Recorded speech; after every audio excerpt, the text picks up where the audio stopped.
Hey everyone, I'm excited for you to join me for this episode of Soulmate Connection. I'm excited also to be introducing to you two of my really good friends and a former business mentor, Minesh Baxi, and his wife, Kim. And I love your story, guys. So I want to have you guys share with us, well, what's going on with you right now? You both are happily married, have kids. Just give me a little bit about who you guys are and what you guys are up to right now. Thank you for the opportunity, Sarika. It's always a pleasure to talk to you. I know we spent a few minutes last year in New York City, roaming Central Park with you, and you got to spend time with me, my wife Kim, and our two kids. Actually, we've been married for 25 years now, and we spend our winters in Orlando or any warm place, and the rest of the time in Michigan. And we homeschool our children, and we just love being with each other. My wife is my best friend, and she and I have been in love with each other for a long time. And I can tell people who are watching, who are listening, is that, life is a lot more fun when you have a companion you share your life with. Kim, do you want to share quickly? Definitely, Minesh is my best friend, and just someone I can talk to and not be afraid to be myself. And that, I think, is really what makes being married a joy. And it's really a feeling of fulfillment for not only as a couple, but for ourselves, that we have someone in our lives that we can enjoy the time together and look forward to many more days beyond. So beautiful. Okay, so I want the juice. So what were you guys struggling with before you met each other in your dating lives? Well, there are some things which are common between the two of us, which would be pretty interesting. Now, most people, when they look at us from the external physical side, they will see an Indian guy married to a Chinese girl. And obviously, we have some difference in cultures. I was born in India. She was born in China, in US, though her parents came from China. And the part which is common for both of us is we were not really the typical people who had relationships in our schools and college time period. What I mean by that is our parents believed in arranged marriage. And Sarika, you are familiar with that part of Indian culture, right? And Kim had that similarity as well. So none of us really knew how to have a relationship in typical dating environment. So interestingly, both of us actually joined a coaching program, a 3-day training program. Both of us had a coach that we were working with who was helping us separately. Wow. No way. Yeah, we were both going through certain assignments / exercises on learning about dating and being in a relationship. And I can tell you that because I came from a background of arranged marriage, I didn't have much awareness of this part of the dating / building relationship. And I didn't have a clue. And looking back, I'm glad that I was open to learning what it meant to be in a relationship rather than assume the stereotypical roles that culture had given me before from our previous background about marriage and husband and wife, etc. And so I learned those things in the process, which was interesting to say the least. And then, needless to say, what ended up happening was after about 8 months of meeting, we ended up getting married. Wow. What? 8 months? Yeah. Okay, so you just did this 3-day program. It rewired you for a healthy relationship. And then you met Kim, and I want to hear about how you guys met. We'll get there. And then you just manifested this relationship. Exactly. The pivotal point for me not only was the 3-day workshop, but also I had a conversation I can remember like yesterday with my coach, and the coach kept helping me visualize what I was looking for. And you believe in law of attraction, so I know that you and I have that commonality in understanding that. And so I created what I wanted to attract. And then in a short, I think within 30 days, I had my first date with Kim. Wow. Oh my God. What about you, Kim? Well, it was just coincidence that I had signed up for that 3-day program. So I It's the never same knew one. Minesh. Okay. And so I never saw him. I might have walked past him in the hallway, but I did not know who he was. Right. And after going through that program, they were saying and asking, what are you committed? And I said, I wanted to be in a relationship. I worked with a coach. And just like Minesh, she was asking, what are you looking for? What are you willing to bring to the relationship? Not only what you want to receive, but what are you willing to give in the relationship? So it was kind of like a checklist of attributes that you want. And that set the foundation. And as part of that assignment, we had little assignments. So for me, I'm an introvert. And so for me to meet people and talk to people is very challenging. So I had to do a lot of baby steps with my coach. So we had weekly homework assignments. One would be talk to a person, set up, a coffee date, and it just continue. And we would do the exercise. I would talk to her and then debrief and say, what did I learn? What else could I do to improve for the next experience and have my own personal growth? And part of the assignment was, please share this with other people to support you in your goal of being in a relationship with. And I shared that with my girlfriend, who happened to be in the same seminar as Minesh. And Minesh had said the same phrase, who do you know that I could have a cup of coffee, a nice person I could meet? And that's how our lives intersected. Yeah, and we attended different places, the workshop. So I attended that workshop in Minnesota. She attended that in Michigan. And I think looking back, we had a mental state of being very receptive. And I think the more skeptical you are about what you can accomplish, the less likely you are going to attract it. And that is one of the key points I can still look back, and I'm sure Kim can share this, her way of how she saw it. But I can see that I was extremely receptive and open to being in a relationship. And again, coming from a typical culture like you and I know about Indian culture, and her family as well from the Chinese culture, we believe in relationship which actually leads to marriage. So that's really the foundation of our idea behind it anyway. Because when she asked me, Minesh, where did you see this relationship going? And then we were talking about long-term relationship. I said, I know only one thing about long-term relationship. It's called marriage. So, and because I think one of the key points in today's culture is not so many people are aware or understanding of what marriage really is. But I think for me, and I'm sure Kim can relate her story about it as well, is we believe strongly in marriage, a committed relationship for life, because it gives you that sense of degree of security, comfort, that you can be vulnerable in that relationship. There is somebody who's going to take care of you. And when we have had challenges, and we'll share about a couple of those in the process, the person is not going to run away. The person is going to stay with you because they have committed to that particular. And that's one of our core fears, right? Is the person leaving us and abandoning, betrayal. Like that's really like wired in our subconscious.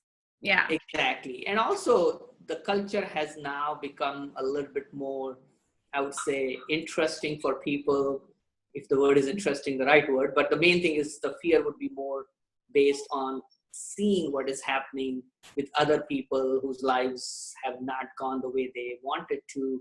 They went through a divorce or a breakup and so on and so forth. So they feel there is more proof of abandonment, which really I'm sure can happen to anybody. But at the same time, if that's what you are afraid of, you're likely to manifest it more than you realize. Interesting, right? Whatever you're afraid of, you're actually more likely to draw that in because it's there in your field almost. Exactly. Okay. Exactly. So Kim, do you want to share anything about that? I think for me at the time, having a coach and talking almost every day at that point, to really keep me focused and grounded, because all those fears do come up. Mm-hmm. Especially in And dating. Oh my goodness. It's especially in so dating, and for someone who comes from a very traditional culture, that dating is really not socially acceptable or common. I had to break through a lot of barriers mentally, emotionally, and having a coach to keep me focused and centered. Okay, and really just remind me, what am I focused? What are my goals? What can you learn? What can you overcome your fears? And it's just a skill, it's a muscle, and I think that helped me to mature in the relationship. beautiful. So it's like you guys met and then you were dating, whatever dating looked like for you guys, getting to know each other, getting through your fears, your inner demons almost, while being vulnerable and just staying committed really to what you desire. I think that's it sounds so conscious and sounds so intentional. And yeah, I like the word commitment, committed to what you guys are looking for, whether it is with each other or not. You were just committed to what it takes to have a long-term relationship, and just opening up to it, receiving, receptiveness. And I think that's really vulnerable. I mean, Minesh, that's very vulnerable for a man, especially from our culture, to, openly seek it and desire it. And also even for women, it's like, you tell people you're single, you're looking, you want to meet someone, but it's hard to just open up to like just asking the universe, or, just not being skeptical. Yeah. And the more I grow, both from the business perspective and personal life, Right. there are enough people who will resonate with you, whether Right. it is business life or in personal life, relationships, etc. As long as you believe in the goodness that you have, and there is goodness in the world as well. Yes, are there going to be disappointments you might go through? Absolutely. That's not what I'm talking about. What I'm trying to help people focus on is, if you are coming from a place of good things are there on the planet, good people are there to interact with you, and if you stay committed that there is that possibility strongly in your future, you can attract that. Right. And believe in your own goodness too, right? Yes, exactly. That's the point. Yes, So, you believe in your a own lot of goodness. us deal with unworthiness, like Right. there's something fundamentally wrong with me. I know exactly what you mean. As an entrepreneur, it's like you face that every day, right? So 5 feet 4 short Indian who wants to date that, right? That's what I had to go through. But again, we all have our own views about ourselves. right. Beautiful. So where are you guys today? I mean, what's your marriage like right now? I mean, I know you gave us a little tidbit right now, but what can you share with us in terms of advice of, being a Well, couple? here's what I would say. We've gone through rough times in our marriage like everybody else. And I will quickly share this, and then Kim can add her own piece. Within 2 weeks of our wedding, we found out Kim had lupus, and she was in the hospital for a week. A year later, she had much more severe flare-up, and she was in hospital for 2 weeks this time. Her kidney had been damaged, and she was in chemotherapy for a year and a half, off and on. And this was a very testing time for both of us. We were young. We were new in relationship. Luckily for us, her family had been hugely supportive. My family, obviously not being local, not being able to support, that's obvious because they are in India. But they really helped us out. Her sister was very helpful as well. And it was not an easy part for us because both of us were struggling. We didn't know how to communicate with each other. Nobody has any training in this aspect. We go to school and college and everything else. But relationships 101 is never taught anywhere. Communication is never taught anywhere. And all we believe in communication is just saying what is in our mind. Well, that's not communication. That's just regurgitating your thoughts, right? And the point I think I want people to understand is it was a conscious effort for both of us to read everything we could find, listen to everything we could find, get coaching, counseling, attend workshops, in order to build some foundation of principles that we need to master in communicating and having a relationship. And obviously we have a lot of things in common now. We have common vision for us, our children, and we had decided we wanted to homeschool even before our kids were born. So we made those conscious choices, and I can tell that people who are only reactively working on their relationship are going to have a challenge, because not everything is going to go the way they want. And if they are not proactive about a vision, and they don't respect the other person enough, or themselves, depends on the situation, they are going to enter into uncharted territory and turbulent waters, which will make it harder for them to sustain that relationship. But you and I have to realize that as long as we have married a good person, and I am myself a good person, then we can find ways to make that relationship work, because the grass may always look greener on the other side. It really is not. Okay. I've seen enough, I've coached enough people in relationship. I've been a relationship coach as well, Sarika. So I know from my own experience that people fool themselves about relationships. They need to know there is no perfect relationship.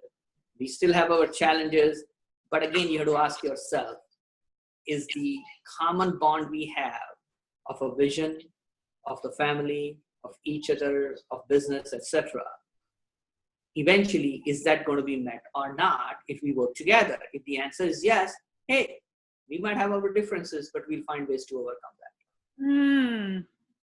So powerful, because you're right. Before you get into a marriage, you're like, oh, life is hunky-dory. Once you're married, you're safe, you're secure, you romance, you have this, and then boom, reality hits, just like for you guys, and you faced your first obstacles as a couple, which seems almost like it almost seems unbearable, for a single person to take on. But you guys had to really work on your partnership, your marriage, and get through difficult times together. And what I think is amazing, Minesh, is both of you guys actually sought support, and you didn't just drown in the obstacle. I mean, that's a crazy story, especially after 8 months of knowing each other, Wow. How did you feel during that period, Kim?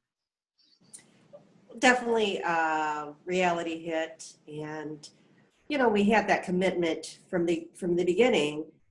We have to work through it, and again, seeking out resources, finding relationship coach, counseling, therapy, that is really fundamental in giving you the tools of how to make the marriage and the relationship work.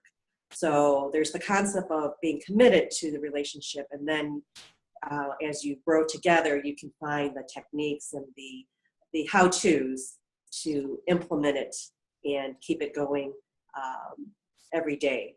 And if people do that in a relationship, it is worth the investment, because whatever obstacle that you face, you're going to overcome it quicker and faster as you grow as a person. Oh my goodness. That's so powerful. Wow. So tell me about a romantic thing that you guys are fond of doing together. Well, I'll let Kim try to answer that, because what I think may not be the same as she thinks. I'm sure romance changes over 25 years, but like even cooking together or something like that. Or I don't know. Well, cooking, I don't think we do together much. And that's true. Over time, activities change. So obviously before kids, you have more time. You can go away for the weekend. You can go to like Jamaica or, destination vacations. And those are always fun, because you try something different, and you explore the world together.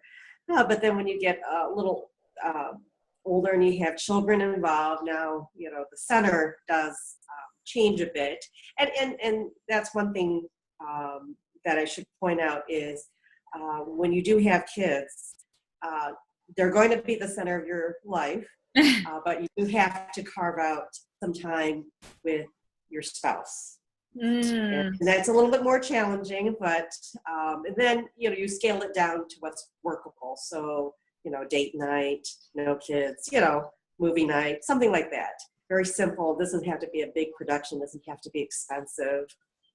Yeah, I mean, luckily because of the lifestyle we have, which is very friendly and flexible. I love your lifestyle, by the way. 50, how many times did you guys go to Disney World last year? Like 50 times or something? 70 sometimes. How many? 30? Okay. 70. 70, that's right. Was it Disney World or, yeah. Disney World and, well, let's include Disney World and Universal Studios. Sure. And here we've been there like 62 times or something like that. Oh my goodness. So combined, obviously, that's like 130 times to Disney and Universal. And like yesterday, you know, pretty much our routine is strange for a lot of people, I'm sure, is I work a little bit during the day and we do certain things as homeschoolers and so on and so forth.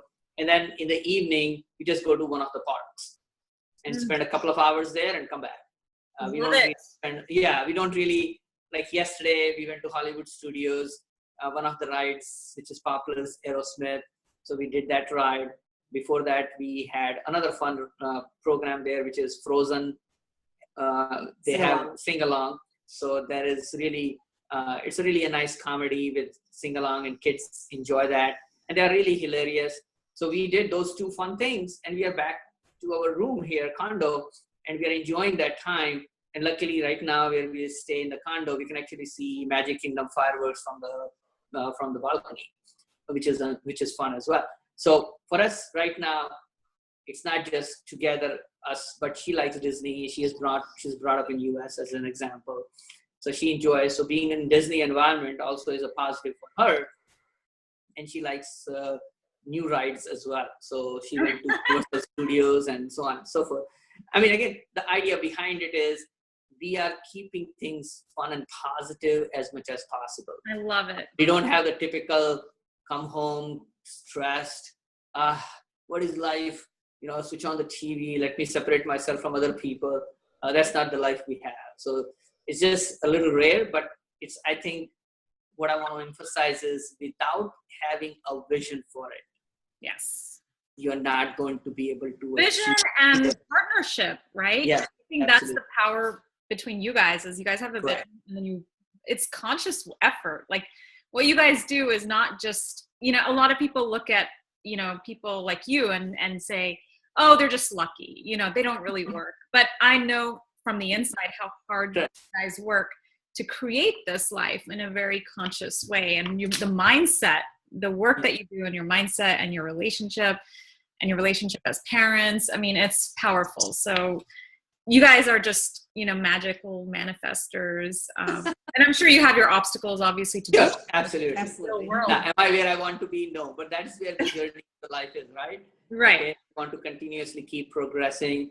And today that we have, obviously, children, 9-year-old and 13-year-old. Your kids are so adorable, by the way. Oh. Thank you.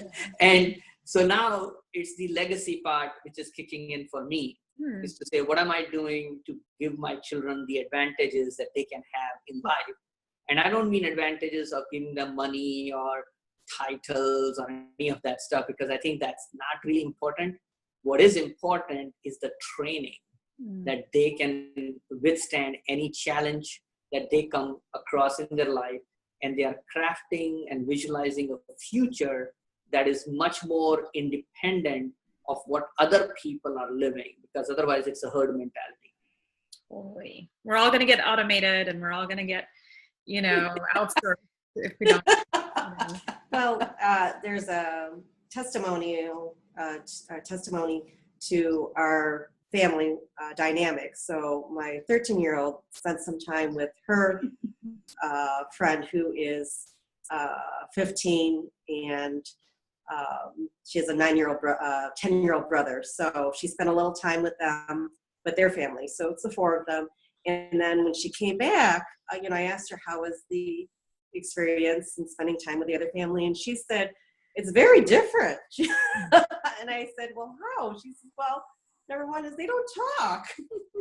And for her, I think that was a good learning experience for her to see and interact with other families, to see that, you know, there are different people and there are different skills. And then now she understood that she has a little bit more skills growing up, and that we hope to continue to improve her skills so that when she has her relationship and her family, it's very fulfilling. And that, you know, all of this is not natural. And that, I think that's what she learned, is that it's a skill of being in a relationship. It's a skill, and you have to work at it. And now she's seeing other families don't do it as strongly as she's been trained in that she shouldn't take it for granted too. And we spent so much time together because I didn't want to be a dad who people said, oh, you are so busy, your children. And the typical song, which I think I will just mention here, you might have heard of Harry Chapin. And the song is Cats in the Cradle and the Silver Spoon. I don't know if you heard that song. Of course I have, yeah. Cats on the silver spoon. Yeah, little boy to the man on the moon. Is that the parent, the father in this case, never had enough time to spend, like play the ball, catch the ball, and so on and so forth, because he was catching planes to pay the bills and all that kind of stuff. And before he knew, the son had grown up, started his own family in some other town, and the son had no time for the father, who was now retired. And I didn't want to grow up with that sense of regret to say, oh, my children never really got to know me. And we all are together all the time, you know what I'm saying? And we spend, you know, doing fun things like Disney together, but we watch certain things together, etc. And what that gives them is sense that, okay, I'm important, so my parents are taking time out for me. And that is an important message. Right. A lot of us are missing attention right now. Yeah. Right? Even within a relationship. Within a relationship. Yeah. Exactly. And as parents nowadays, we're so like distracted, and we have like correct to do, and we're trying to just keep paying our bills and all that. So that's so inspiring. And what I love is, and I, you know, even Christian and I, we haven't started our family yet. We're on our way, but I can already see how our harmony with each other is so important and hard, right? Yes. Like, you know, you both are individuals growing, and then you have to look like you know, like you guys have like a common language and understanding, and then you have to model that for your kids, and then you have to spend time with your kids. So I think that you guys have really built this strong foundation, this relationship foundation in your marriage to be able to do that. And that's pretty inspiring. Thank you. And here is the message which I keep, because I want to reiterate for people if they didn't get it, is that people ask, what is the secret to communication? Or sorry, I should say, what is the secret to relationships or successful, thriving relationship? It's very simple. Doing things you love together and communicating consistently. So the more time you spend doing things you love together, the more likely your relationship is stronger. Whenever a relationship breaks down, the foundation is going to be missing, which is what? Spending time together, doing the things you enjoy. And if everybody does that, like think of the people that you have as friends that you love spending time with, guess what? You're doing certain things common, right? I mean, it's not very complicated. And when people spend so much time away, maybe looking at their smartphone, engaging on Facebook or anywhere else, but they're not engaged with each other, then it's a challenge. And I think people need to understand that if you don't make somebody a priority, that person will eventually leave you. It's not difficult to understand why that would happen, right? That happens in our businesses, with clients, referral partners, mentors. They will leave us if we don't carve out time for those people. I love that. Carving out time for that person, making them a number one priority. I remember I've dated at least 8 guys, and I'd say my husband is the only one whom I feel like I'm his number one priority, and vice versa, you know? And it's so powerful to know that you are. And then the second principle is playing with each other, doing fun things together, giving each other 100% attention, no technology, no distractions, just attention, you know, give the other person your full presence, and listen to them deeply and communicate, right? Because communication is like where a lot of the distrust starts happening when you are afraid to share your fears or afraid to share your vulnerability. And all that stuff. So I mean, you guys are just such a model for that. So thank you so much. You guys, you've been such a mentor to me in so many ways. I appreciate it. So thank you so much for sharing your juicy, lovely soulmate connection story with us today. Well, you are a great inspiration too. We love to see, I would say, the next generation, because that's what I see you as, who is willing to engage and learn, because we live in a world where I see more and more herd mentality than ever, where people are not asking the basic questions, and they need to ask those questions. What will make my life meaningful? How can I keep my relationship intact and enjoyable? If they don't ask those kind of questions and they don't engage themselves in that journey and learn the lessons on the way, they're not going to enjoy it. They'll find obviously regrets more than, you know, enjoyable moments. And that's where I see you as somebody who's being conscious and engaging in your journey. Thank you. Thank you so much, guys. You're welcome. Absolutely. Enjoyable. So thank you very much. If you have any other questions, I'm sure we'll be willing to answer at any other time in the future. I have multiple conversations like this with you on every topic. So, thank you so much. Thank you so much. Thank you. Good luck with your new upcoming phase of life.